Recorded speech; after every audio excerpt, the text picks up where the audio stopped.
E meus irmãos, agora para a exposição da palavra do Senhor, eu farei a leitura do Evangelho segundo escreveu Marcos, capítulo 3, do versículo 7 até o 19. Marcos 3, do versículo 7 ao 19. Ouçamos atentamente a palavra do Senhor falando conosco, que diz assim: Retirou-se Jesus com os seus discípulos para os lados do mar. Seguia-o da Galileia uma grande multidão, também da Judéia, de Jerusalém, da Idumeia, da além do Jordão e dos arredores de Tiro e de Sidom. Uma grande multidão, sabendo quantas coisas Jesus fazia, veio ter com ele. Então, recomendou a seus discípulos que sempre lhe tivessem pronto um barquinho, por causa da multidão, a fim de não o comprimirem. Pois curava muitos, de modo que todos os que padeciam de qualquer enfermidade se arrojavam a ele para o tocar. Também os espíritos imundos, quando viam, prostravam-se diante dele e exclamavam: Tu és o Filho de Deus. Mas Jesus lhes advertia severamente que não o expusessem à publicidade. Depois subiu ao monte e chamou os que ele mesmo quis, e vieram para junto dele. Então designou 12 para estarem com ele e para os enviar a pregar e a exercer a autoridade de expelir demônios. Eis os 12 que designou: Simão, a quem acrescentou o nome de Pedro, Tiago, filho de Zebedeu, e João, seu irmão, aos quais deu o nome de Boanerges, que quer dizer filhos do trovão. André, Filipe, Bartolomeu, Mateus, Tomé, Tiago, filho de Alfeu, Tadeu, Simão Zelote e Judas Iscariotes, que foi quem o traiu. Vamos orar mais uma vez? Bondoso Deus e Pai, diante de Ti estamos alegres, gratos, porque podemos neste momento ouvir a Tua palavra, ouvir o Senhor falando conosco e compreender o que o Senhor reservou a nós nesta noite.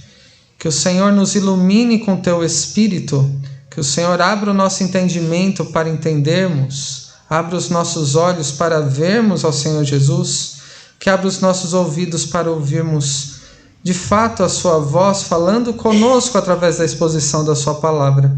E que o Senhor nos prepare o coração para sermos transformados, de maneira que sejamos verdadeiros seguidores do Senhor Jesus, sendo cada vez mais parecidos com Ele, ensinando o que Ele ensinou e também fazendo o que Ele fez de uma forma que Te glorifique e cumpra a Sua missão no mundo em nós e através de nós, o Teu povo, a Tua igreja. Seja com cada um que está aqui nesta noite, e que possa ser abençoado por Ti, iluminado o coração pela leitura, exposição e aplicação da Sua palavra. É o que nós pedimos e agradecemos no nome santo de Jesus. Amém.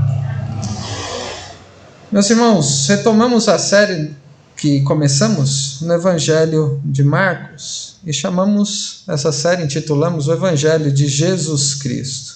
E o que nós temos visto sobre este Evangelho que é tão objetivo, resumido, mas é rico, glorioso, conforme temos visto nas últimas 14 mensagens até o versículo 6 de Marcos capítulo 3. E hoje nós chegamos nesta próxima parte que fala sobre o Evangelho de Jesus Cristo. E temos visto desde o início como Deus é a origem do Evangelho. Isso significa que o Evangelho de Jesus Cristo não tem a ver, não diz respeito com o que você precisa fazer por Deus, mas o Evangelho diz respeito ao que Deus não precisava fazer, mas ao que Ele quis fazer em Cristo Jesus, o seu único Filho, nosso Salvador e Senhor. O Senhor Jesus, que era o Filho de Deus, o próprio Deus encarnado, plenamente Deus e plenamente homem. E temos visto a cada passo dado por Jesus, desde o primeiro versículo, em cada ato registrado por Marcos, em cada palavra do Senhor Jesus que está aqui, em tudo que estava acontecendo, sobre a glória do Evangelho, que é manifestada diante de nós, segundo escreveu Marcos. Um Evangelho glorioso desde a encarnação de Cristo, do primeiro versículo deste Evangelho, a compaixão revelada pelo Senhor Jesus no final do primeiro capítulo. Do deslumbramento daqueles que contemplam o Evangelho e os seus efeitos na vida de outros, até o escândalo que muitas vezes o Evangelho produz naqueles que são confrontados por ele. Nós vemos como o Evangelho é glorioso na maneira como ele revela a renovação de todas as coisas, a nova criação em Cristo Jesus, e a maneira como o dia do descanso que nós estamos dedicando nessa noite é também manifestada a glória do Evangelho. E vimos também sobre a maneira como a glória do Evangelho é revelada, da indignação à compaixão, nos primeiros versículos do capítulo 3. E hoje veremos mais uma vez sobre a glória do Evangelho de Jesus Cristo, que foi revelada diante de multidões que corriam atrás dele, e a glória do Evangelho que foi revelada a discípulos que estavam com ele, aquele que o Senhor Jesus chamou, aqueles que ele mesmo quis, e que chamou porque ele mesmo quis. Como é característico do evangelista Marcos, nós veremos sobre um outro feito extraordinário. Ele escreve de forma objetiva, cativante para aqueles que entendem, querendo revelar algo urgente de ser conhecido, que é o Evangelho de Jesus Cristo, algo extraordinário que o Senhor Jesus fez, que você precisa conhecer. Você, diante desta passagem, da maneira como Deus fala conosco através dela, contemplará o Senhor Jesus através do que Ele está fazendo aqui, do que está acontecendo ao seu redor. E quando Cristo é revelado diante de nós, nós entendemos mais, porque nós precisamos dele. E hoje nós veremos sobre este tema do Evangelho de Cristo, em especial sobre o discipulado. Então o tema será o Evangelho e o discipulado em duas partes. Primeiro do versículo 7 ao 12 e depois do 13 ao 19. Do versículo 7 a 12 eu quero ler pausadamente mais uma vez, primeiros versículos 7 e 8, que começa a falar sobre o Evangelho e as multidões que passaram a ser mais frequentes ao redor do Senhor. Nós lemos no versículo 7 e 8: retirou-se Jesus com seus discípulos para os lados do mar. Seguia-o da Galiléia uma grande multidão, também da Judeia, de Jerusalém, da Idumeia, da além do Jordão, dos arredores de Tiro e de Sidom. Uma grande multidão, sabendo quantas coisas Jesus fazia, veio ter com ele. Quando Jesus realizou aqueles feitos extraordinários, passaram a falar a respeito disso. Ele passou a ser conhecido em regiões mais distantes, a leste, oeste, norte e sul, em toda a circunvizinhança ali da Galileia, onde ele exerceu o seu ministério naquele período. Ele tornava-se cada vez mais conhecido, e como vimos, ele tinha inclusive encontrado dificuldades para voltar às cidades, entrar em algumas cidades. Ele acabava permanecendo em lugares desertos, distantes, e mesmo assim, muitos vinham ter com ele. Ele não entrava porque era impedido por causa das multidões. E mesmo distante, deslumbrados com o que ouviam falar sobre Jesus, iam ao seu encontro para ter com ele, como diz o primeiro capítulo, versículo 25. E nessa ocasião que Marcos registra aqui, no nosso texto de hoje, do versículo 7 em diante, ele foi com seus discípulos para os lados do mar, e grande multidão foi atrás dele. É isso que Marcos registra aqui. E essa multidão era procedente de várias regiões. Vemos vários nomes aqui, talvez alguns mais familiares, outros menos. O fato é que de vários lugares vieram a ter encontro com Jesus e formaram uma única multidão. Uma aglomeração ao redor do Senhor. E por que essa multidão estava atrás do Senhor? O versículo 8 nos diz: porque sabia das coisas que Jesus fazia, e por isso o procuraram. Foram ter com ele. Nós temos uma ilustração de como isso muitas vezes acontece nesse trecho da palavra do Senhor. Hoje nós temos as redes sociais, em que há centenas, milhares e alguns até milhões de seguidores. E o que leva alguém a seguir alguém famoso, alguém conhecido? Talvez tenha ouvido falar dele. Você já começou a seguir alguém em rede social, se você tem rede social? Ou procurar informações de alguém por algum outro tipo de recurso das mídias, da comunicação, de sistema de comunicação, para saber mais a respeito de alguém? Estes que seguem pessoas famosas, populares em redes sociais, é porque já ouviram falar dele. Querem ver mais de perto, talvez conhecer um pouco da intimidade, ou se aquilo que ouviu aparece novamente diante dos olhos, né? Eu mesmo vendo e ouvindo aquilo que antes eu ouvi somente falar. Talvez até procurar um tipo de interação com alguém famoso, conhecido. Você marca, né, alguém, e quando essa pessoa responde, muitas vezes fica feliz, né? Então eu estou atrás dessa pessoa porque me chama atenção, por algum tipo de popularidade que tenha, algo que tenha falado ou feito, e quando responde é uma grata surpresa, embora a maioria daqueles que estão atrás não conhecem de fato aquele que é seguido, não é? Eu comentei com os adolescentes na aula da semana passada que tem sido sobre o discipulado, sobre uma situação em que encontrei alguém que eu sigo em rede social, dentre os milhares ou milhões de seguidores, e aquele sujeito nem imagina que eu sou um seguidor, não conheço de fato, ele nem sabia o meu nome, né? E eu me deparei com ele alguns dias atrás. Não faz ideia que eu existo, e eu não posso dizer que eu conheço de fato só porque eu estou atrás dele por uma rede social.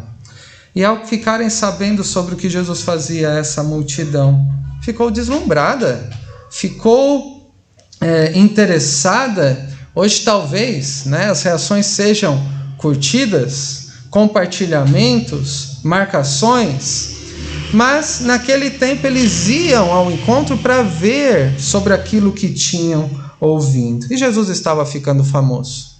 Atraiu uma multidão de seguidores. Isso porque aqueles que estavam ali, a maioria só tinham visto sobre os efeitos do Evangelho. Não tinham tido contato com o mais importante. Eles tinham ouvido falar sobre alguém que estava enfermo e que foi curado. Ouviram falar sobre isso como se isso fosse o mais importante e foram atrás de Jesus. Meus irmãos, num mundo de trevas, onde nós temos injustiças, maldades, sofrimento, em que as pessoas estão sem esperança, os próprios efeitos do Evangelho na vida de alguém pode ser até ser beneficiado por estar na comunhão cristã. Brilha neste mundo sombrio. Isso pode causar deslumbramento, alguém pode ficar assim, curioso, interessado por aquilo que ouviu dizer ou pelo que pôde constatar. Hoje em dia há uma multidão inumerável de pessoas neste mundo que, mesmo sem terem plena consciência, buscam colocar em algo ou alguém a esperança de que as suas necessidades sejam supridas, de que seus problemas sejam resolvidos. Em outras palavras, nos nossos dias, o que leva alguém a ir atrás do Senhor? E como eu disse aos adolescentes, ir atrás do Senhor não significa ser um discípulo dele, um verdadeiro seguidor. Multidões iam atrás, o seguiam nesse sentido, mas nem todos eram seus discípulos. Para responder essa pergunta, o que move alguém a ir atrás do Senhor Jesus, os versículos 9 e 10 nos ajudam. Então recomendou a seus discípulos que sempre lhe tivessem pronto um barquinho por causa da multidão, a fim de não comprimirem, pois curava muitos, de modo que todos os que padeciam de qualquer enfermidade se arrojavam a ele para o tocar. O Evangelho, ele cativa, nos seus efeitos ele chama atenção, ele atrai, seja pela curiosidade ou seja por interesse. E havia tanta gente indo atrás do Senhor que ele já estava precavido para não ser esmagado, não ir para dentro do mar comprimido por aquela multidão, e pediu que um barquinho estivesse sempre a postos. E para quê? Para fugir? Talvez para se retirar com seus discípulos para um local mais reservado, de barco. Talvez para, além de ir para uma outra margem, para servir de uma plataforma, como se fosse um púlpito. Em certa ocasião, Jesus do barco falou às multidões na praia. Então ele já se preparava, seja para retirar com seus discípulos ou para poder ensinar as multidões diante dele. E que tipo de pessoa havia em meio a essa grande multidão? Muitos curiosos, querendo conhecer alguém famoso. Você já esteve num lugar em que tinha alguém famoso e que você se aproximou com curiosidade? Não é? Há um tempo atrás, a Sara era pequena, e num shopping que a gente foi, tinha uma dupla famosa, acho que era Patati e Patatá. E nos aproximamos curiosos para ver tanto eles quanto a reação dela, que não foi tão boa, não é? Ela ficou com medo de palhaço. Quem nunca teve medo de palhaço? Quando alguém famoso por perto, a aproximação é natural. Recentemente eu vi um sósia do Neymar que enganou uma multidão. Acharam que ele era alguém famoso, né? De fato, ele era famoso como um sósia, mas não era o próprio jogador de futebol. Então se aproximaram, tiraram selfie e tentaram ter aquele contato. A curiosidade é um dos motivos que faz alguém se aproximar de alguém famoso, e Jesus estava ficando famoso por aquilo que ouviam dele. E outros tinham outros interesses também para receberem do Senhor Jesus alguma coisa. Pelo que ele poderia fazer então, era o motivo de se aproximarem dele. O buscavam para que ele pudesse curar uma enfermidade, talvez expelir o demônio de alguém, resolver algum tipo de problema.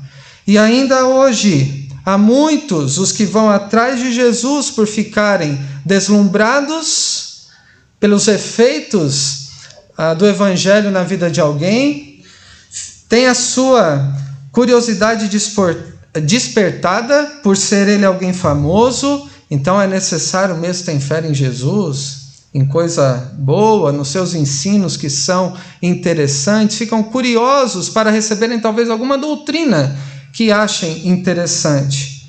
E muitos se aproximam de Jesus, interessados naquilo que ele pode fazer. Meu irmão e minha irmã, alguém já te pediu oração por alguma situação que estava passando? Ou pediu para que a igreja orasse? Nessa semana tivemos exemplos, mais uma vez na reunião de oração, na quarta-feira, em que trazemos algum pedido de oração de alguém que pede a nós e nós estendemos à igreja.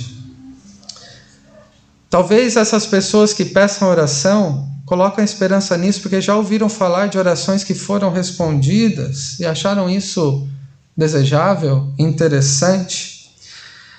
Jesus não é famoso por atender a pedidos de oração daqueles que são seus discípulos, dos seus fiéis.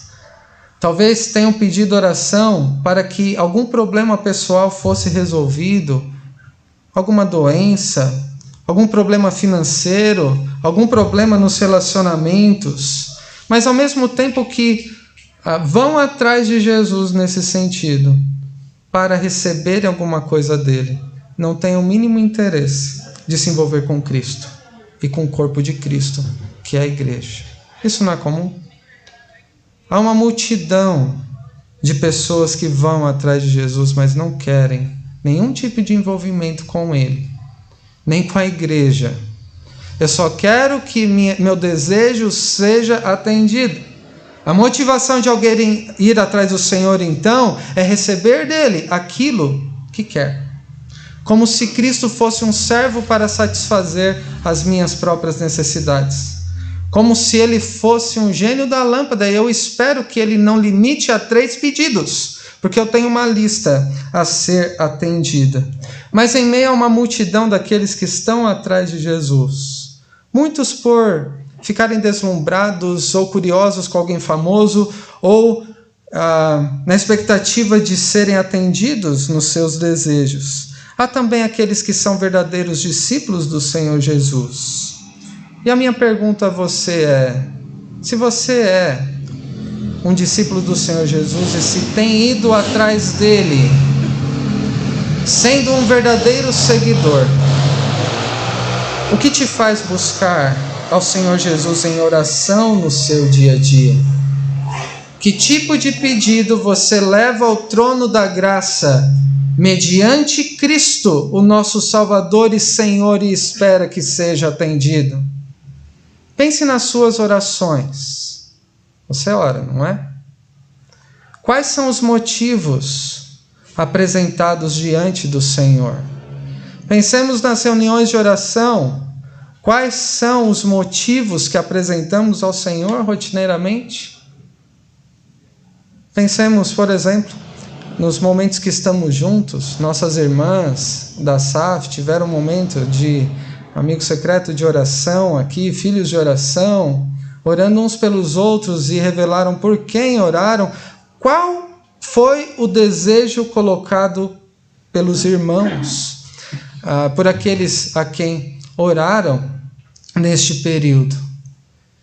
Meus irmãos, quando vocês oram por alguém, pelos filhos, pelo cônjuge, pelos irmãos da igreja, por familiares, quais são as questões apresentadas ao Senhor Jesus?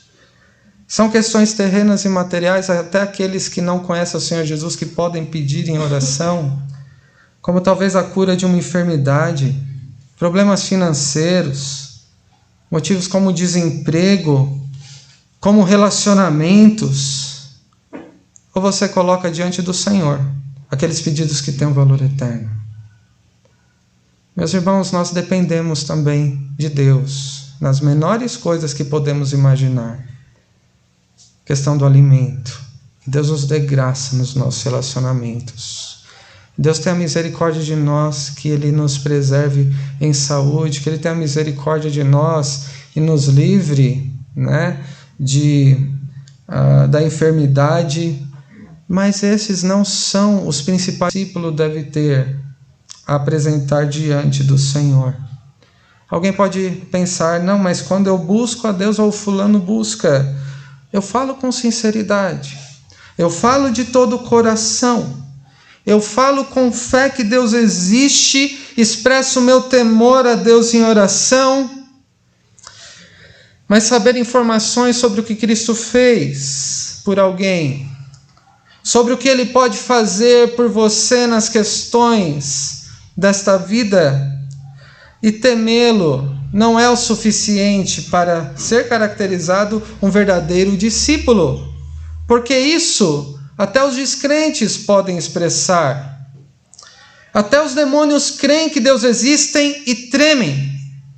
Tanto que Marcos registra aí, no versículo 11 e 12, que também os espíritos imundos, quando o viam, prostravam-se diante dele e exclamavam: Tu és o Filho de Deus. Mas Jesus lhes advertia severamente que não o expusessem à publicidade, ou em outra versão, que eles não dissessem quem ele era.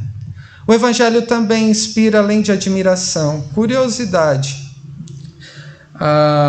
e também interesses, desejos por ser suprido, também inspira temor. Isso até nos demônios. Quando eles se viam diante do Evangelho encarnado da pessoa do Senhor Jesus Cristo, eles reconheciam quem Ele era. Tu és o Filho de Deus. E não somente isso, não apenas declaravam quem Ele era, mas se prostravam diante dEle com temor e até com terror. desesperados, e se sujeitavam a ele quando Deus, em Cristo Jesus, dava uma ordem. E pode parar dúvidas aí, porque o Senhor Jesus dava ordens severas aos demônios e não permitia que eles declarassem quem ele era, embora eles estivessem dizendo a verdade. Ele era mesmo o Filho de Deus.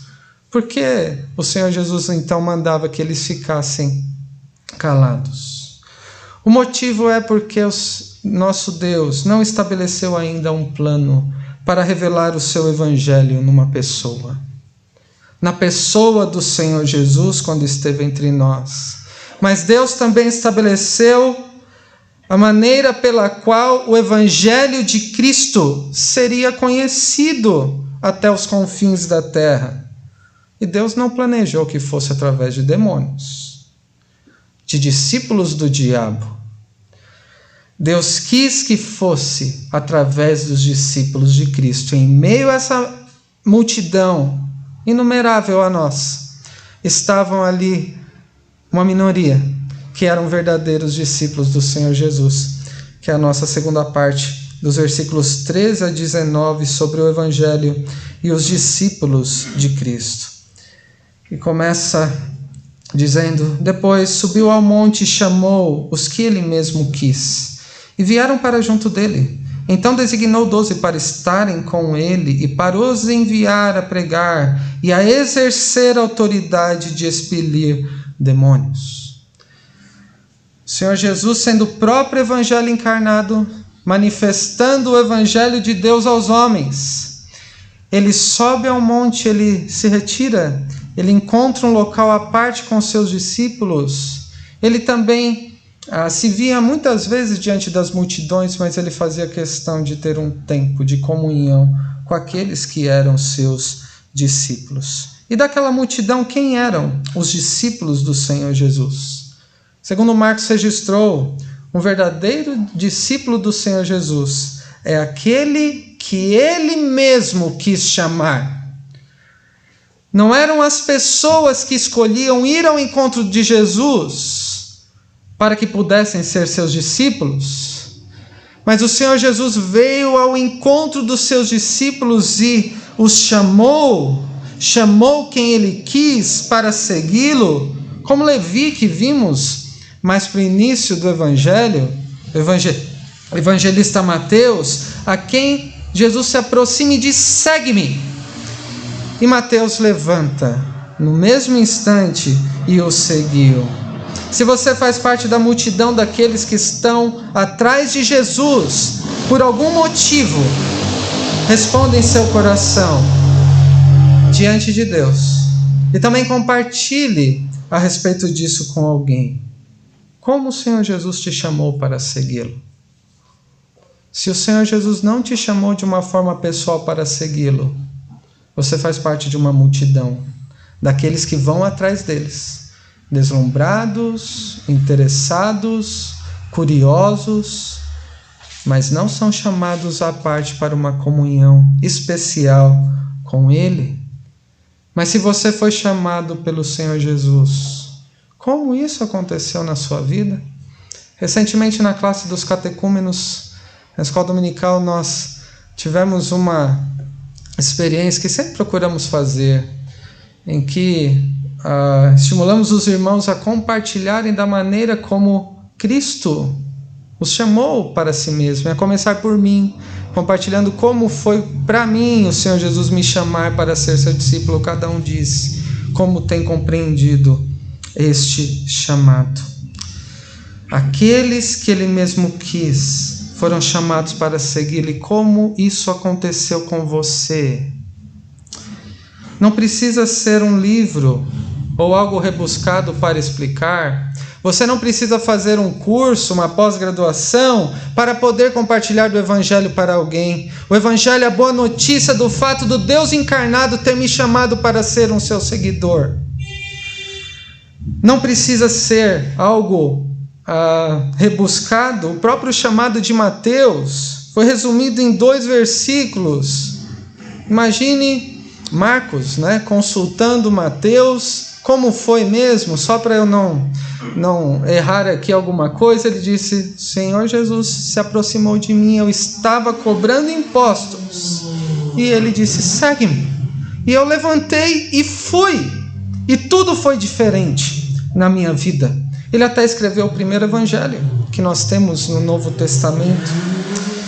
O chamado de Mateus, resumido em 2 versículos, é muito eloquente. Ele fala muito porque revela a maneira como Cristo vai ao seu encontro, assim como ele veio ao nosso encontro.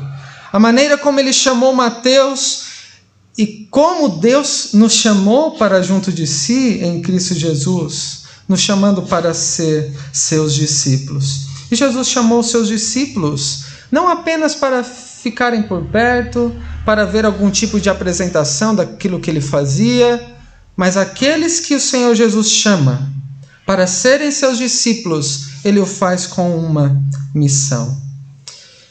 Em outras palavras, aquilo que eles vieram a ser, discípulos, determinou o que eles viriam a fazer, a missão. Se você foi chamado por Cristo, você tem uma missão.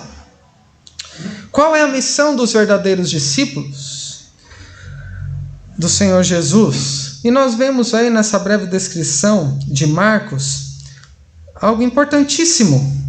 Ele diz que vieram para junto dele, para estar com ele. Qual que é o ponto de partida da missão de um verdadeiro discípulo de Jesus? Ter comunhão com Cristo intensamente a cada dia. Eles passaram 3 anos intensos, dia e noite, junto de Cristo, estando com Cristo, aprendendo com Ele ao ver tudo o que Ele fazia, aprendendo com Ele ao ouvir tudo o que Ele ensinava e sendo transformado por Ele nessa bendita comunhão, tornando-se como Ele.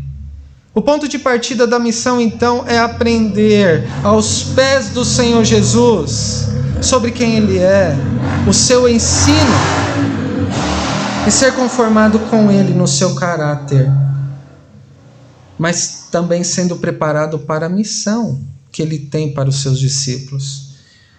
Marcos também diz que para os enviar a pregar e a exercer a autoridade de expelir demônios. Em outras palavras, um discípulo do Senhor Jesus é chamado para aprender aos seus pés, para ser preparado para ensinar o que Jesus ensinou, para anunciar o que Ele fez, para fazer o que Cristo fez no seu nome, com a sua autoridade. Um discípulo é um representante. E no seu testemunho, quando ensina o que Cristo fez, se aproxima das pessoas para manifestar o Evangelho, não há poder do mal que possa resistir, não ao discípulo, mas ao Evangelho que o discípulo prega, porque anuncia a Cristo. Mas esse chamado, meus irmãos, não foi para todos, porque nem todos os que estão atrás do Senhor Jesus são verdadeiramente os seus discípulos. Isso quer dizer que nem todos os que muitas vezes estão na igreja são seguidores verdadeiros do Senhor Jesus. Já foram convertidos. Podem ter a certeza da salvação, que já se arrependeram dos seus pecados, colocaram a fé no Senhor Jesus. Isso significa que dentre nós aqui pode haver aqueles que ainda continuam perdidos, somente indo atrás do Senhor Jesus para receber alguma coisa. Talvez por costume, com esse interesse, por peso na consciência, por receber alguma informação da doutrina que deslumbra, mas que não podem ser chamados verdadeiros discípulos. Nem todos os que estão atrás de Jesus são seus verdadeiros discípulos. E do versículo 16 e 19, nós vemos que os discípulos são conhecidos pelo nome. Não basta fazer parte de uma multidão. Não basta estar atrás de Jesus e ter temor dele. Até os demônios têm. Quem eram os discípulos do Senhor Jesus? Eis os 12 que designou: Simão, a quem acrescentou o nome de Pedro; Tiago, filho de Zebedeu, e João, seu irmão, os quais deu o nome de Boanerges, que quer dizer filhos do trovão; André, Filipe, Bartolomeu, Mateus, Tomé, Tiago, filho de Alfeu, Tadeu, Simão, Zelote e Judas Iscariotes, que foi quem o traiu. O Senhor Jesus conhecia seus discípulos pelo nome. Os chamou pelo nome para segui-lo, para aprenderem aos seus pés e para serem preparados como instrumentos na missão de Deus no mundo, e missão que continua até que Cristo venha. E assim como havia 12 tribos de Israel, o Senhor Jesus chamou 12 discípulos, que foram fundamentais no estabelecimento do reino de Deus. Se a igreja é um edifício, como a Bíblia ilustra, os discípulos foram aquelas primeiras pedras do edifício sustentadas pela pedra angular, que é o Senhor Jesus. O apóstolo Paulo falou sobre isso em Efésios 2:20, diz que a igreja é edificada no fundamento dos apóstolos e profetas, mas é Cristo que é a pedra angular. Assim nós vemos aqui a lista de 12 apóstolos, que nos são apresentados por Marcos, e há outros textos paralelos que mostram a mesma lista. E mais do que ser uma passagem a recorrer, talvez, para consultar no momento de Olimpíada Bíblica, quais eram os discípulos do Senhor Jesus, devemos ver nessa lista de 12 como é a comunidade dos discípulos de Jesus. Nós vemos aqui uma expressão do que é a igreja, a comunidade de discípulos do Senhor Jesus. É uma comunidade em que há ordem, organização, estrutura, liderança. E nessa organização nós vemos aqui 3 grupos de 4 discípulos. Nós vemos Simão, chamado Pedro, Tiago e João, seus irmãos, chamados Boanerges, e também André, um grupo de 4. Depois vemos Filipe, Bartolomeu, Mateus e Tomé, um segundo grupo de 4. E o terceiro, Tiago, filho de Alfeu, Tadeu, Simão, Zelote e Judas Iscariotes. E Marcos acrescenta que foi quem o traiu. Imagina Marcos, 30 anos depois, escrevendo esse evangelho. Se você fosse ele, você cortaria Judas? Mas ele não poderia fazê-lo, porque Judas foi chamado com um propósito para estar junto aos discípulos do Senhor Jesus, e nós vemos aqui parte desse propósito como uma expressão do que é a igreja, uma comunidade redimida de discípulos. É uma comunidade em que nem todos são iguais, e nós erramos muitas vezes quando pensamos que são as nossas afinidades que nos unem. E nessa lista nós vemos que mesmo em meio a diferenças, continuamos sendo uma comunidade de discípulos do Senhor Jesus. Temos homens e mulheres aqui. Temos crianças, jovens e idosos. E aqueles que estão no meio, como eu, nós temos pessoas pobres, pessoas ricas, pessoas mais cultas, estudadas, outras incultas, pessoas de perspectivas diferentes da vida. Nós temos temperamentos diferentes, muitas vezes conflitantes. Alguém que é mais sensível e o outro que é mais duro, um que é mais impulsivo e o outro que é mais ponderado, e parece que um anula o outro muitas vezes.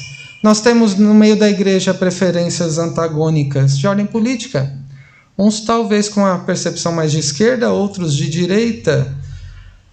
Questões sociais, também eclesiásticas, sobre como a igreja deve ser, mas que em meio a essa variedade de discípulos, todos servimos ao Senhor Jesus, recebendo dele dons, responsabilidades diferentes, mas devemos permanecer unidos como uma comunidade de discípulos do Senhor Jesus, mesmo em meio à diversidade. O que você conhece sobre cada um destes nomes aqui dos apóstolos? Muito ou pouco? Há um álbum de música que eu gosto que é chamado Eram 12. E neste álbum mostra uma música para cada apóstolo. Eu penso que algumas músicas foram mais fáceis de ser feitas. porque temos mais informações. Outras, eu fico imaginando como eles conseguiram pegar poucas informações e transformar em música. Nós sabemos aquilo que é de mais importante de todos esses nomes. Cada um foi chamado pelo nome, pelo Senhor Jesus, que chamou para junto de si e foram enviados com uma missão. Humanamente eles não tinham nada a oferecer, mas eles tinham aquilo que era necessário, eles tinham o Senhor. Sendo chamados por Ele para estarem com Ele, aprenderem dEle, ensinar o que ensinou e fazer o que Ele fez. O que você conhece dos irmãos e irmãs que estão ao seu redor? Você poderia até olhar ao redor agora para ter uma ideia de quem está perto de você. Você conhece muito ou pouco? O quanto você tem se envolvido, meu irmão e minha irmã, na comunidade de discípulos, na vida da igreja, tanto na dedicação do dia do Senhor, como em outros momentos de oração, talvez em visitas, fazendo e recebendo, se aproximando dos irmãos, servindo ao Senhor nessa comunhão.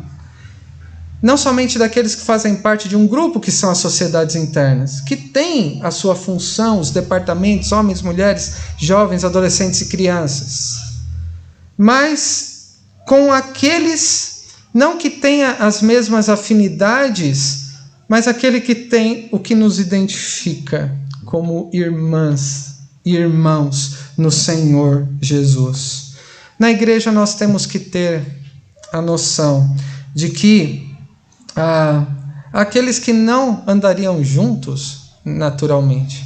Você já pensou de algum irmão? Eu não me dou com aquele irmão ou aquela irmã. Não desce para mim.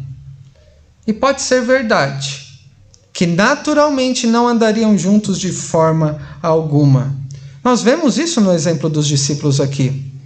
Aqueles com perspectivas políticas diferentes, como Mateus e Simão o Zelote. Um era de direita, uma de esquerda, outro de esquerda. Um era pelo imperador romano e o outro era pelos judeus. E o que Cristo fez? Chamou os dois e colocou na mesma comunidade para serem os seus discípulos, para caminhar juntos. Há aqueles que são mais impulsivos, que são instáveis, como Simão. E pense em alguém instável como Simão, né? Alguém impulsivo foi chamado de pedra. Mas ele não foi chamado de pedra pelo seu temperamento, mas foi chamado de pedra por aquilo que Cristo fez dele, a primeira pedra. No edifício santo, que é a igreja, a liderança, cujo Cristo é a pedra angular e o sustento e a firmeza vem dele, do Senhor Jesus. Nós temos pessoas como Tiago e João, chamados filhos do trovão. E quando eles viram alguém que expelia demônios no nome de Jesus, mas que não estava com eles, o que ele disse? Nós lhe proibimos, porque não seguia conosco.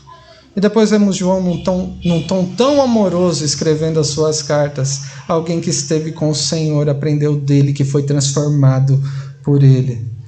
Meus irmãos, há irmãos nossos que serão marcados na história, como o apóstolo Pedro, como João. Mas há outros que não serão, talvez, lembrados das futuras gerações desta igreja até que Cristo venha. Mas o mais importante é que Deus vê a cada um pelo nome. Ele não é indiferente à maneira como você o segue, como você o busca, como você se satisfaz na presença do seu Salvador. O mais importante é termos sido chamados para junto dele e sermos usados juntos para a glória dele.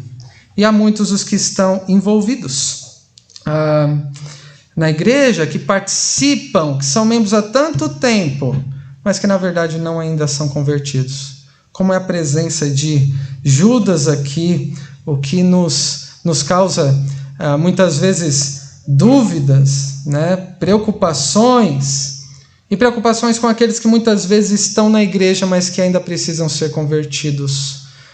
E é necessário também a igreja permanecer alerta para que não seja corrompida pela presença daqueles que só estão atrás do Senhor no meio da igreja e que não estão preocupados com a sua glória e com o seu reino.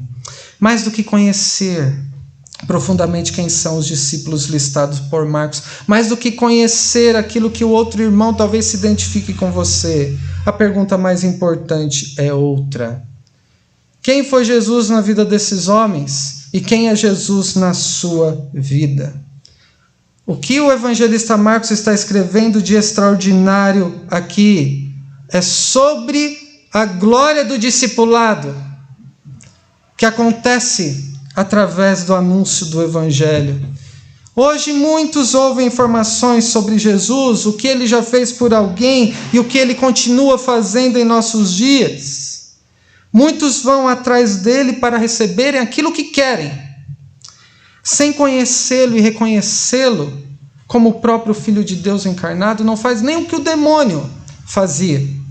Quem busca ao Senhor por curiosidade e interesse, meramente para receber algo das suas mãos, solução para problemas como doenças, como problemas com dinheiro, relacionamentos, se for somente por isso que você está atrás de Jesus, você continua perdido. Continua sem esperança, continua cego. E os seus olhos precisam ser abertos ao contemplar o Cristo revelado nas Escrituras. E a sua esperança aqui ainda hoje.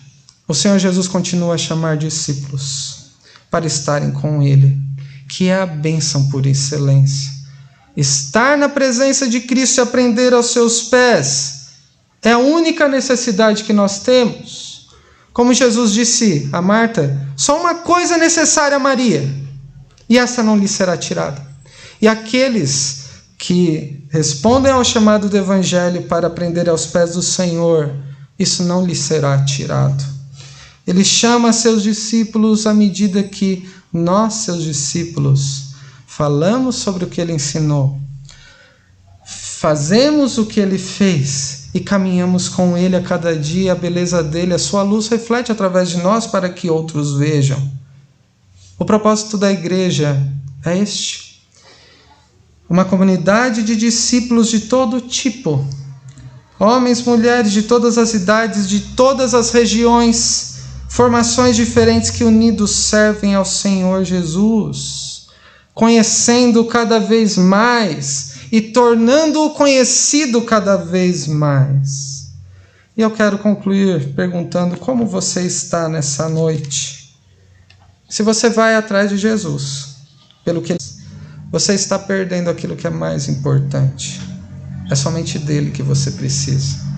Você não precisa de outras coisas que ele venha te oferecer, embora ele também o faça pela sua bondade. Você pode passar por todo tipo de adversidade na sua vida e elas não terminarão até o último dia. Mas aquilo que Cristo nos oferece, a sua graça salvadora, sendo o nosso Senhor, nos é suficiente, tem valor eterno e nos dá esperança. E para você que é um verdadeiro seguidor do Senhor Jesus, não se esqueça que não foi pelo seu mérito que você foi chamado. Ele te chamou porque ele mesmo quis. Ele te escolheu, não foi você que o escolheu. E ele te chamou para que você esteja com ele, para que aprenda dele a cada dia, para que ensine outros com as suas vidas e também com palavras. E faça o que ele fez, manifeste o seu amor, demonstre compaixão e revele o Evangelho. Quando nós nos reunimos como discípulos dele aqui para adorá-lo e servi-lo, nós estamos num tempo preciosíssimo de comunhão com ele. E é onde nós recebemos o ensino de Cristo. Contemplamos o Evangelho diante de nós através da palavra, para que possamos refletir este Evangelho na nossa vida, com 3 propósitos. Para manifestar o Evangelho e os perdidos possam encontrar ao Senhor Jesus. Para manifestar o Evangelho e outros discípulos como nós possam ser fortalecidos e transformados através de nós. E para que a glória seja dada a Deus pelo Evangelho que pode ser visto em nós e através de nós. Que Deus os abençoe. Amém.